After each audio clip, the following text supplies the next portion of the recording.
Le Sahel, autrefois une terre de souffrance, est en train de se réinventer sous les yeux du monde. Ibrahim Traoré, un jeune capitaine de 37 ans, a pris les rênes d'un projet mouvement révolutionnaire, non pas par la guerre, mais par la souveraineté. Depuis le retrait des troupes françaises, un nouveau chapitre est en train de s'écrire. Un Sahel plus fort, plus indépendant, réclamant son futur. Cependant, cette transformation soulève une question centrale. Peut-on réellement construire une économie de sécurité en Afrique sans dépendre de l'Occident? Ibrahim Traoré est au cœur de cette révolution, mais la route vers l'autosuffisance semble semée d'embûches. Dans un Sahel dévasté par des décennies de conflits et d'instabilité, l'émergence d'Ibrahim Traoré représente bien plus qu'un simple changement de leadership. C'est une promesse de renaissance, de souveraineté retrouvée, loin de l'influence des puissances coloniales. Traoré, à la tête du Burkina Faso, incarne cette nouvelle vision d'un Sahel autonome, débarrassé de la dépendance étrangère. Le défi qui se pose à lui et à ses alliés du Mali et du Niger est colossal: transformer la sécurité régionale en un exemple économique viable, tout en faisant face à des menaces internes et externes. Les enjeux sont multiples. Comment créer une force militaire régionale capable de se défendre seule? Comment réussir à redéfinir les relations économiques avec l'Occident et les anciennes puissances coloniales? Plus qu'une simple alliance militaire, l'objectif est de bâtir une économie de défense capable d'assurer l'indépendance. Cependant, les obstacles sont nombreux: pauvreté, tensions géopolitiques et manque de ressources. Si ce projet réussit, il pourrait non seulement changer le Sahel, mais aussi offrir un exemple pour d'autres régions en quête de souveraineté. Le Sahel, longtemps marqué par des conflits incessants et une dépendance extérieure, se trouve aujourd'hui à un tournant décisif. Ibrahim Traoré, le jeune capitaine du Burkina Faso, est devenu une figure emblématique de ce changement radical. En 2020, la région a assisté à une série d'événements marquants. La France a officiellement retiré ses troupes après plus de 6 décennies de présence, et la création de l'Alliance du Sahel, des États du Sahel, AES, a été annoncée par le Mali, le Burkina Faso et le Niger. Cette alliance, qui se veut avant tout une force militaire commune de 5000 soldats, vise à redéfinir les rapports de force dans la région. Mais ce pacte, qui dépasse le cadre militaire, cherche également à instaurer une souveraineté économique. Le projet AES, d'un projet ampleur inédite, prévoit un investissement colossal de 12 milliards de dollars sur une décennie. Ce financement, destiné à renforcer l'infrastructure militaire, mais aussi à développer des capacités de production locales dans le domaine de la défense, pourrait transformer la région. Les partenaires stratégiques comme la Russie et le Maroc apportent leur soutien, offrant des équipements et des formations pour garantir l'autosuffisance militaire et économique. Néanmoins, le chemin vers l'indépendance reste semé d'embûches. Les pays du Sahel se trouvent déjà fragilisés par des années de guerre et de pauvreté, doivent maintenant relever un défi de taille: réussir à construire une économie locale robuste tout en consolidant une défense commune. La question demeure: un tel projet peut-il réussir dans un contexte aussi difficile, où la stabilité politique reste fragile et où les menaces terroristes continuent de déstabiliser la région?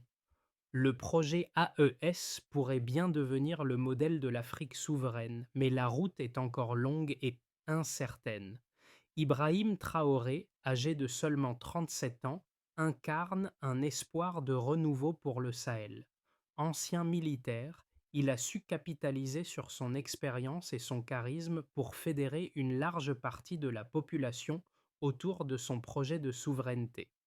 Depuis sa prise de pouvoir, Traoré s'est attaqué aux problèmes structurels de la région avec une vision audacieuse: transformer la sécurité en une économie autonome et renforcer l'indépendance vis-à-vis des anciennes puissances coloniales. Son leadership a immédiatement marqué un tournant, en particulier avec la demande historique de départ des troupes françaises du Burkina Faso en janvier 2023. Cette décision, symbolique et politique, a révélé le désir profond de la population de se réapproprier leur destin. Le retrait des troupes françaises a ouvert la voie à la mise en place d'une force militaire régionale, l'Alliance des États du Sahel, AES, qui a pour ambition de créer une défense commune pour le Mali, le Burkina Faso et le Niger. Traoré joue un rôle clé dans cette alliance, non seulement en tant que leader militaire, mais aussi en tant que catalyseur d'une vision économique et diplomatique partagée. Le projet EES, financé par des investissements nationaux et étrangers, pourrait transformer la région, mais il nécessite une coordination sans faille entre les nations impliquées. Traoré, conscient des défis politiques et économiques, doit maintenant convaincre ses alliés internes et internationaux que cette ambition peut se concrétiser. La dynamique qu'il a su instaurer pourrait bien être le moteur d'une Afrique plus souveraine, mais cela dépendra largement de sa capacité à naviguer à travers les complexités géopolitiques de la région. Le Sahel, longtemps une terre de conflits incessants et de dépendance, connaît un tournant historique. Depuis le retrait des troupes françaises en janvier 2023, la région a entamé une transformation profonde, symbolisée par le leadership de Ibrahim Traoré. Cette évolution ne se limite pas à un simple changement militaire, mais marque le début d'un projet ambitieux de reconstruction régionale. Après des décennies de présence étrangère, la volonté des nations du Sahel, notamment le Mali, le Burkina Faso et le Niger, de se prendre en main est désormais plus qu'une simple aspiration. Le point culminant de cette nouvelle dynamique a été l'annonce de la création de l'Alliance des États du Sahel, AES, une initiative qui va bien au-delà d'une simple coopération militaire. L'objectif de l'AES est clair: créer une force militaire régionale de 5000 soldats capable de protéger la région des menaces internes et externes sans dépendre de forces extérieures. Cette alliance, certes militaire, s'inscrit dans un projet plus large, celui de renforcer la souveraineté économique de la région. L'AES ne veut pas seulement protéger la région, mais aussi transformer ses infrastructures militaires en un levier économique. Cette vision a été renforcée par la signature d'un pacte stratégique avec des partenaires non occidentaux, comme la Russie et le Maroc, qui ont promis de soutenir la région par des équipements militaires, des formations et des investissements dans les infrastructures. Les prévisions indiquent que ce projet AES pourrait nécessiter un investissement de 12 milliards de dollars sur 10 ans pour mettre en place une infrastructure de défense solide, tout en créant une économie de sécurité locale. Cette initiative vise à rompre avec la dépendance historique du Sahel envers l'Occident, tout en réorientant les dépenses militaires vers des secteurs de croissance, tels que la technologie, l'agriculture et l'industrie de la défense. Cependant, l'ampleur de ce projet soulève de nombreuses questions. Peut-on réellement bâtir une telle infrastructure dans une région marquée par la pauvreté et les conflits incessants? Comment assurer la cohésion entre les pays membres de l'AES qui ont des intérêts parfois divergents? La menace terroriste reste omniprésente et la question de la gouvernance régionale demeure cruciale. Malgré ces défis, les dirigeants de l'AES, sous la conduite de Traoré, ont déjà amorcé les premières étapes du projet. La création d'une force militaire conjointe est en cours, tandis que les premières initiatives de réinvestissement dans les infrastructures locales ont été lancées. Les chantiers. Les investissements étrangers, principalement en provenance de la Russie et du Maroc, sont essentiels pour donner vie à cette vision. Le soutien de la Russie, en particulier, a joué un rôle clé en fournissant des équipements militaires et en offrant une formation stratégique aux forces locales. Ces partenariats non occidentaux marquent un tournant géopolitique important, à un moment où le Sahel cherche à s'affranchir des influences coloniales passées. Si l'objectif de l'AES est atteint, cette nouvelle dynamique pourrait bien devenir un exemple de souveraineté régionale pour d'autres nations africaines. Malgré les défis évidents, les dirigeants du Sahel sont déterminés à faire face aux obstacles internes et externes. La transformation du Sahel en une région économiquement indépendante et militairement autonome semble être à portée de main, mais il reste encore beaucoup à faire. La route sera longue et semée d'embûches, mais l'espoir d'un avenir meilleur pour cette région dévastée par des décennies de guerre et de dépendance est plus fort que jamais. Le projet d'Alliance des États du Sahel, AES, repose sur des investissements colossaux et des ambitions précises, dont la réalisation pourrait avoir des effets majeurs sur la stabilité et l'autosuffisance de la région. Une des premières étapes concrètes de ce projet est l'investissement prévu de 12 milliards de dollars sur 10 ans, destiné à moderniser les infrastructures de défense et à soutenir l'industrie locale de sécurité. Cette initiative vise à créer une capacité autonome en matière de défense en réduisant la dépendance envers les puissances étrangères, notamment la France et d'autres acteurs occidentaux. Le budget alloué à la construction de bases militaires, d'usines de drones et de centres de formation est considérable. Selon les projections, les trois pays membres de l'AES, Burkina Faso, Mali et Niger, devraient investir environ 1% de leur PIB annuel dans ce projet. Cela représente un investissement annuel d'environ 450 millions de dollars, ce qui, sur 10 ans, pourrait dépasser les 5 milliards de dollars. Ces fonds seraient utilisés pour financer des infrastructures stratégiques, des technologies avancées et des formations spécialisées pour les forces armées locales. L'ambition est claire: transformer l'économie régionale en utilisant les dépenses militaires pour stimuler l'industrie locale plutôt que de continuer à dépendre des dépenses militaires extérieures. Outre l'aspect militaire, l'AES prévoit la création de milliers d'emplois directs dans la défense, l'industrie de drones et les infrastructures. Par exemple, la construction de nouvelles routes reliant Bamako, Ouagadougou et Niamey pourrait non seulement améliorer la logistique pour la défense, mais aussi stimuler le commerce intra-africain et créer des opportunités d'emploi dans des secteurs comme la construction, la technologie et l'agriculture. L'impact de ces investissements pourrait également s'étendre à d'autres secteurs économiques. Les prévisions estiment que l'initiative AES pourrait augmenter le PIB de la région de 1,5 à 2% par an d'ici 2030. Les partenaires non occidentaux comme la Russie et le Maroc jouent un rôle clé dans ce financement. En 2023,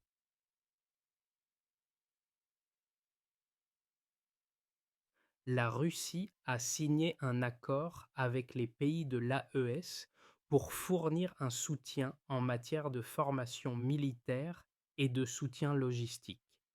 La coopération avec ces pays membres offre un levier stratégique en contournant la dépendance historique envers les puissances coloniales.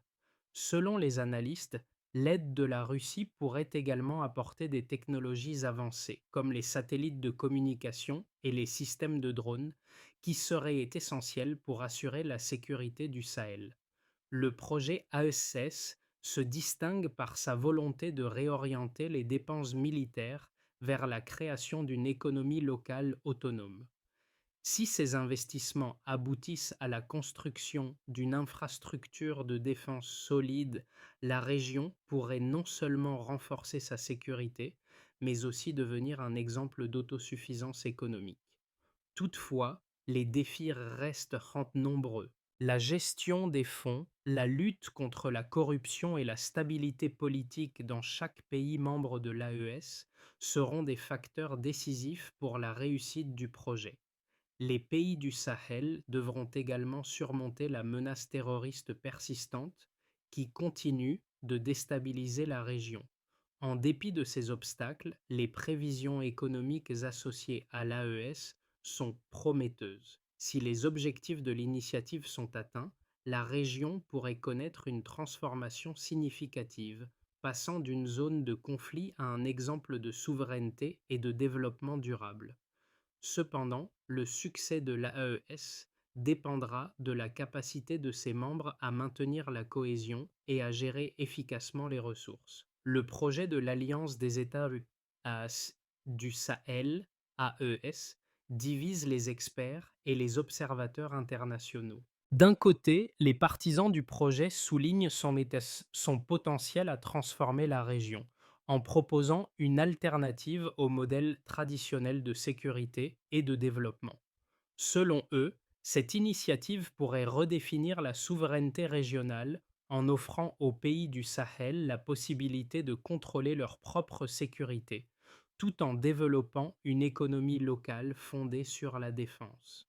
Les investissements dans des secteurs stratégiques comme les drones, les satellites et les infrastructures de communication pourraient non seulement renforcer la défense, mais aussi stimuler d'autres secteurs économiques clés, créant ainsi une dynamique vertueuse.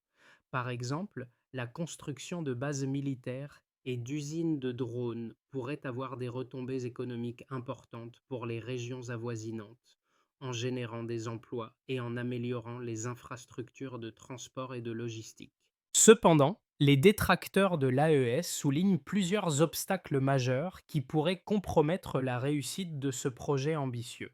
Premièrement, la stabilité politique de ces trois pays du Sahel reste fragile, avec des tensions internes récurrentes et des rivalités politiques qui pourraient nuire à l'efficacité de la coopération régionale.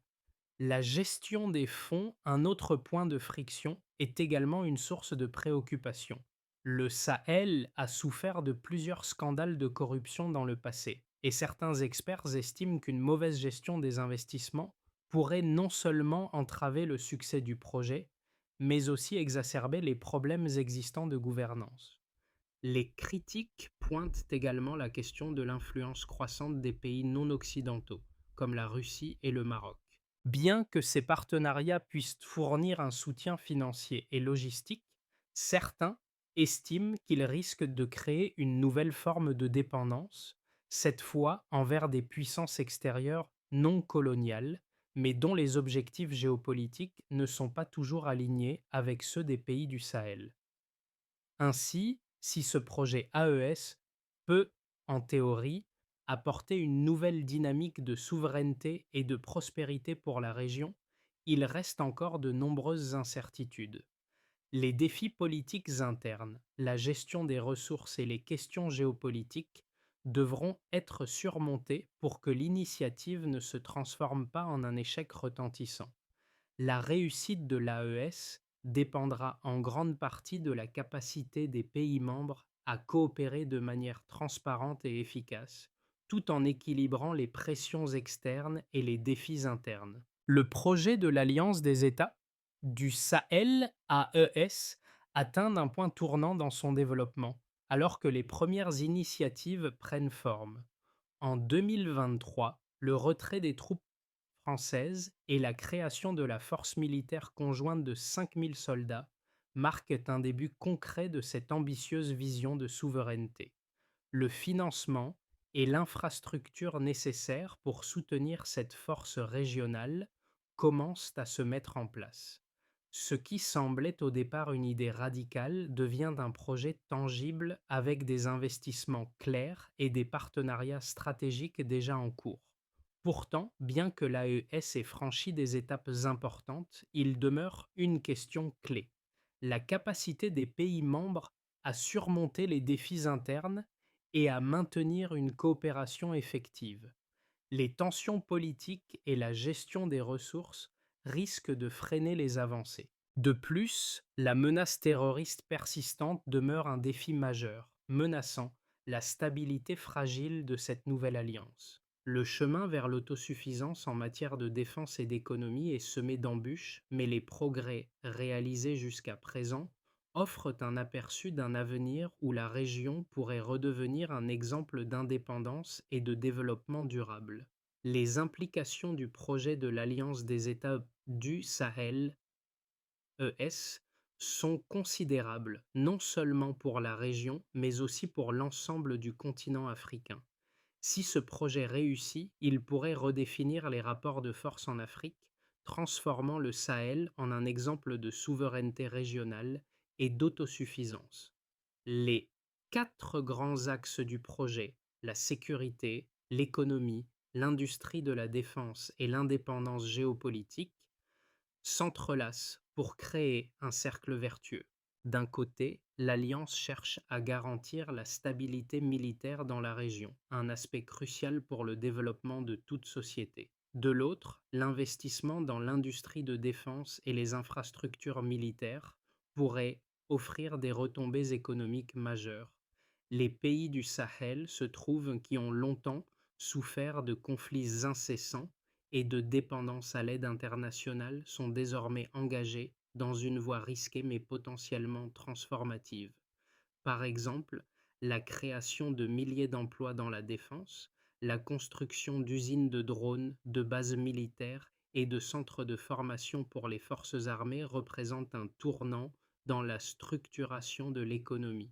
Ce n'est pas simplement un projet militaire, mais un projet économique ambitieux qui pourrait augmenter le PIB de la région de 1,5 à 2% par an d'ici 2030.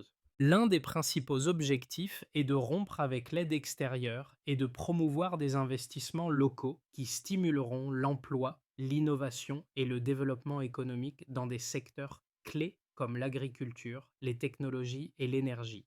Cependant, les défis sont multiples. La menace terroriste continue de déstabiliser la région et les tensions internes entre les pays membres de l'AES risquent de compromettre la coopération nécessaire. La gestion des fonds et la transparence seront également cruciales car la corruption a longtemps miné les efforts de développement dans la région. Les pays du Sahel devront également surmonter leurs divergences politiques pour faire de l'AES un exemple cohérent et opérationnel. Si les membres de l'Alliance parviennent à éviter ces pièges et à travailler ensemble, les retombées économiques de l'AES pourraient surpasser les attentes. Au-delà de l'aspect militaire et économique, l'AES représente un symbole de résistance aux anciennes puissances coloniales.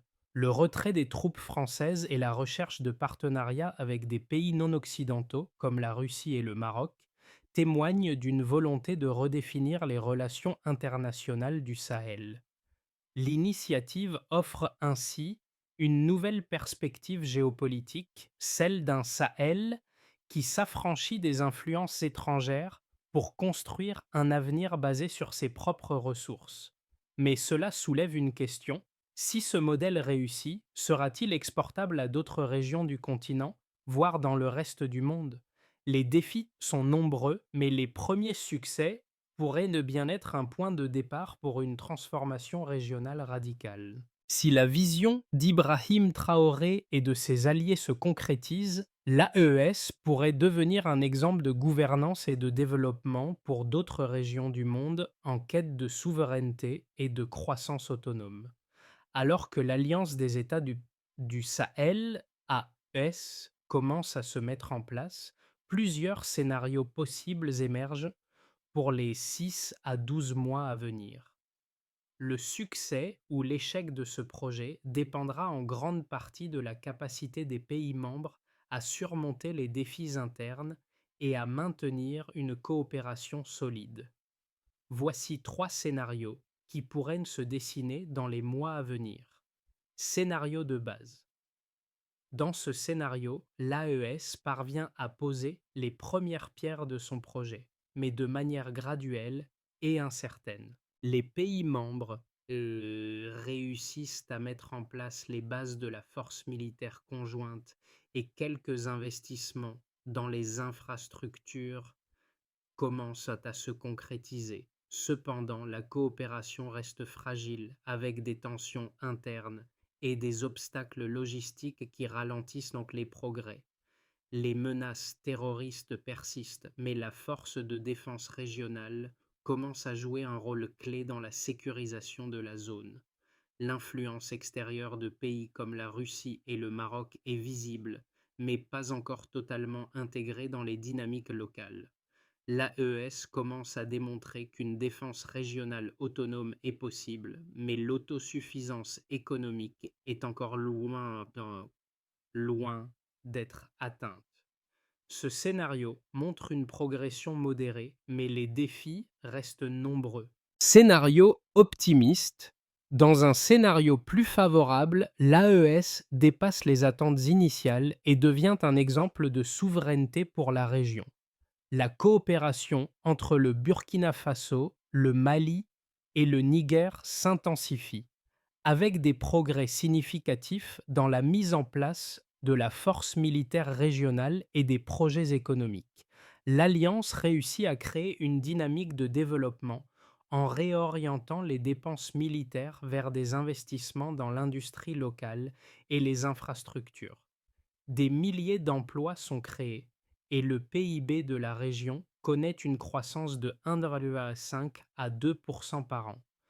L'AES devient un acteur clé dans la lutte contre les groupes terroristes et l'influence des pays non occidentaux comme la Russie et le Maroc est perçue positivement sans générer de dépendance excessive.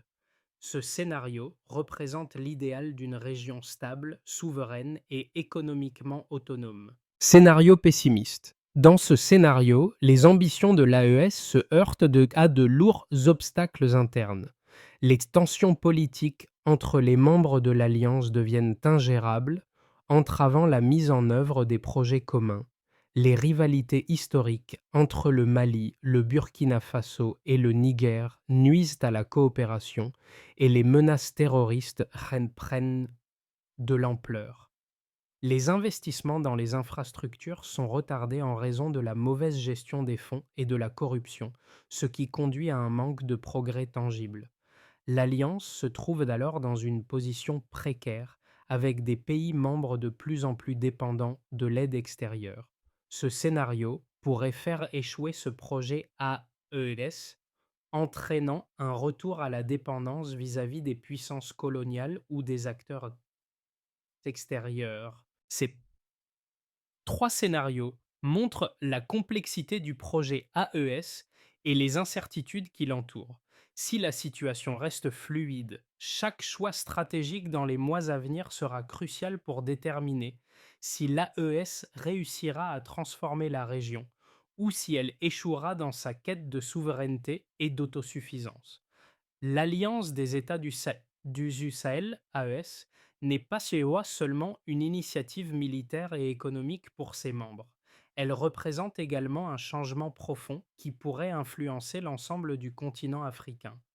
Pour les populations du Sahel, ce projet incarne l'espoir d'un avenir où les pays de la région ne sont plus dépendants des puissances coloniales ou des aides extérieures. Ibrahim Traoré, en particulier, incarne cette aspiration à une Afrique plus souveraine, capable de se défendre et de prospérer grâce à ses propres ressources. Ce changement n'est pas seulement symbolique, il s'inscrit dans une réalité tangible pour des millions de personnes. Si l'AES parvient à ses objectifs, il pourrait créer des milliers d'emplois, améliorer les infrastructures locales et dynamiser l'économie de la région. Pour les jeunes générations qui ont vécu des décennies de guerre et de pauvreté, l'AES offre une nouvelle perspective. La construction d'usines de drones, de bases militaires et d'infrastructures de communication pourrait non seulement renforcer la défense, mais aussi stimuler d'autres secteurs comme l'agriculture, les technologies et l'énergie. Les avantages d'une telle transformation seraient ressentis à tous les niveaux de la société, de l'individu à la collectivité. Mais au-delà des bénéfices immédiats, l'AES pourrait devenir un exemple pour d'autres régions d'Afrique et au-delà. Si cette initiative réussit, elle pourrait prouver que les pays du Sud, souvent perçus comme vulnérables, peuvent se réinventer sans l'aide constante des puissances occidentales. Cela ouvrirait la voie à d'autres initiatives similaires sur le continent, marquant un tournant dans l'histoire de l'Afrique. Les peuples du Sahel et au-delà pourraient ainsi s'inspirer de ce modèle pour redéfinir leur avenir en toute indépendance. Le projet de l'Alliance des États du Sahel, AES, présente une vision ambitieuse et audacieuse pour l'avenir de la région. Toutefois, pour garantir son succès à long terme, un certain nombre d'étapes clés doivent être franchies. Voici quelques solutions stratégiques à mettre en œuvre pour assurer la durabilité de l'AES. 1. Consolidation de la coopération régionale. La première étape cruciale est d'assurer une coopération fluide entre les pays membres de l'AES. Cela nécessite de surmonter les tensions politiques et historiques en mettant en place des mécanismes de gouvernance partagée et transparente. La réussite de l'Alliance repose sur une coopération sans faille entre le Burkina Faso, le Mali et le Niger. 2. Gestion efficace des ressources. La gestion des investissements dans l'infrastructure militaire et les secteurs économiques doit être rigoureuse. Des mécanismes de transparence et de lutte contre la corruption doivent être établis pour garantir que chaque dollar investi soit utilisé de manière optimale. Les ressources financières doivent être allouées de manière équitable pour éviter les dérives. 3. Diversification économique. Bien que le secteur de la défense soit central pour l'AES, il est impératif de diversifier les investissements pour créer une économie robuste. Cela pourrait inclure des investissements dans les infrastructures civiles, l'agriculture durable et les technologies afin de renforcer l'autosuffisance économique du Sahel et d'éviter une trop grande dépendance vis-à-vis des industries militaires. 4. Soutien international stratégique. Enfin, bien que l'AES cherche à s'affranchir des influences extérieures, il reste crucial de maintenir des partenariats stratégiques avec des pays non occidentaux, comme la Russie et le Maroc, tout en évitant de tomber dans une nouvelle forme de dépendance. Ces étapes représentent un plan d'action global pour garantir que l'AES ne soit pas simplement une ambition, mais une réalité concrète et durable. Alors que l'Alliance des États du Sahel, AES, avance sur le chemin de l'autosuffisance, un élément clé de cette transformation est la figure d'Ibrahim Traoré. Ce jeune capitaine, devenu symbole de souveraineté pour la région, porte sur ses épaules non seulement le fardeau de son peuple, mais aussi l'espoir d'un avenir plus indépendant pour tout le Sahel. La vision de Traoré de bâtir un Sahel fort et autonome résonne profondément dans le cœur des jeunes générations qui ont longtemps souffert des conflits et des ingérences extérieures. Ce projet ambitieux, bien que semé d'embûches, est désormais une réalité tangible. À travers chaque étape, chaque investissement et chaque accord signé, l'AES s'efforce de répondre aux attentes d'un projeté population avide de changement. Le parcours d'Ibrahim Traoré et de ses alliés pourrait, s'il réussit, marquer le début d'un projet de nouvelle ère pour le Sahel, une ère où la région n'est plus une terre de souffrance et de dépendance, mais un exemple de souveraineté et de prospérité durable. Ce changement radical est porté par l'espoir d'un avenir meilleur, un avenir forgé par ceux qui ont osé rêver d'un Sahel indépendant. Le Sahel, à l'aube de cette nouvelle ère de souveraineté, n'est plus seulement un terrain de conflits et de pauvreté. Il est désormais un symbole d'espoir, une terre où les rêves d'autosuffisance et d'indépendance se concrétisent grâce à des leaders comme Ibrahim Traoré. Mais cette transformation ne peut se faire sans l'engagement de chaque acteur, à la fois au niveau national et international. Les pays du Sahel ont pris un tournant décisif, mais la route reste encore longue. Pour les observateurs internationaux, c'est un moment clé de l'histoire de l'Afrique. Les pays du Sahel montrent qu'ils sont prêts à prendre leur destin en main. Mais il revient à chacun de nous de suivre de près cette évolution, d'apprendre de cette dynamique régionale et de soutenir cette quête pour une Afrique plus souveraine. Le Sahel pourrait bien être le modèle du changement que d'autres régions du monde cherchent à imiter. Alors, qu'attendons-nous pour être témoins de cette transformation et en tirer les leçons pour un avenir plus solidaire et indépendant?